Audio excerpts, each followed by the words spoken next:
साल था 1947। पूरा देश आज़ादी का जश्न मना रहा था। पर जानते हैं, एक ऐसा भी समुदाय था जिसके लिए यही आज़ादी एक बहुत बड़ा दर्द लेकर आई। जी हाँ, ये कहानी है सिंधी समुदाय की, जिनकी आज़ादी एक दर्दनाक हकीकत बन गई। इतिहास का ये वही साल था जिसने सब कुछ हमेशा हमेशा के लिए बदल कर रख दिया। देखिए, एक तरफ तो एक नए देश का जन्म हो रहा था, पर दूसरी तरफ सिंधी हिंदुओं से उनकी अपनी मातृभूमि, उनकी जमीन छीनी जा रही थी। मतलब उनके लिए आज़ादी का मतलब था अपना सब कुछ खो देना। तो हुआ ये कि जैसे ही बंटवारे की वो लकीर खींची गई ना, सिंध प्रांत पाकिस्तान का हिस्सा बन गया। और बस रातों रात लाखों सिंधी हिंदू एक नई सरहद के उस पार चले गए, अपने ही घर में अजनबी हो गए। उन्हें मजबूर किया गया अपनी सदियों पुरानी जमीन छोड़ने के लिए। और ये सिर्फ जगह बदलना नहीं था, नहीं, ये तो अपनी पहचान, अपनी जड़ों को हमेशा के लिए पीछे छोड़ देने जैसा था।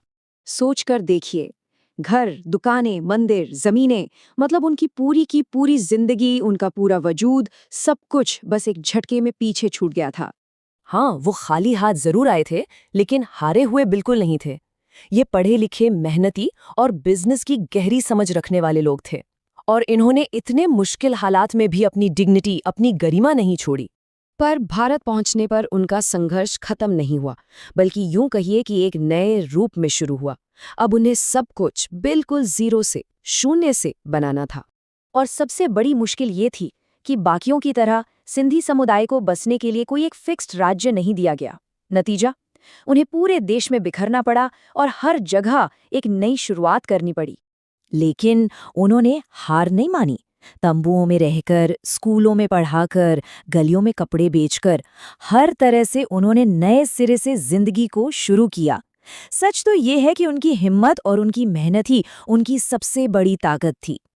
और जानते हैं, इतनी सारी मुश्किलों के बावजूद ये समुदाय सिर्फ अपने पैरों पर दोबारा खड़ा ही नहीं हुआ, बल्कि पहले से कई ज्यादा मजबूत बनकर उभरा।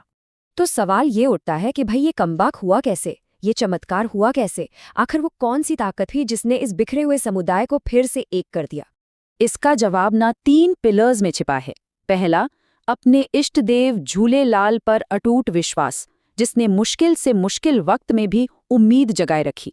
दूसरा था परिवार के लिए हर सदस्य का त्याग, सबने एक दूसरे का हाथ थामे रखा। और तीसरा, बिजनेस करने का वो कमाल का हुनर जो मानो उनकी रगों में था। बस इन्हीं ताकतों ने उन्हें फिर से खड़ा कर दिया। और इसका नतीजा ये हुआ कि वो जहां जहां गए, अपनी मेहनत और अपनी लगन से उन्होंने एक नया सिंध बसा दिया। चाहे उल्लासनगर हो, अहमदाबाद हो, भोपाल, दिल्ली या फिर जयपुर, इन सभी शहरों में सिंधी समुदाय ने अपनी कामयाबी की नई इबारतें लिखीं और अपनी एक अलग पहचान बनाई। आज देखिए, सिंधी समुदाय की पहचान भले ही नई है, लेकिन उनकी जड़ें वो आज भी अपनी मिट्टी से जुड़ी हुई हैं। और यही बात तो उनकी कहानी को सबसे ज्यादा इंस्पायरिंग बनाती है। ये जो बात है ना, ये उनकी यूनिक सिचुएशन को एकदम सटीक तरीके से बताती है कि उनकी विरासत, उनकी जड़ें तो सिंध की धरती से हैं, लेकिन उनकी पहचान और उनका भविष्य वो हिंदुस्तान से जुड़ा है। तो जो कहानी एक दर्द भरे सफर से शुरू हुई थी, वो आज कड़ी मेहनत, हिम्मत और कभी हार न मानने वाले जज्बे की एक जीती जागती मिसाल बन चुकी है।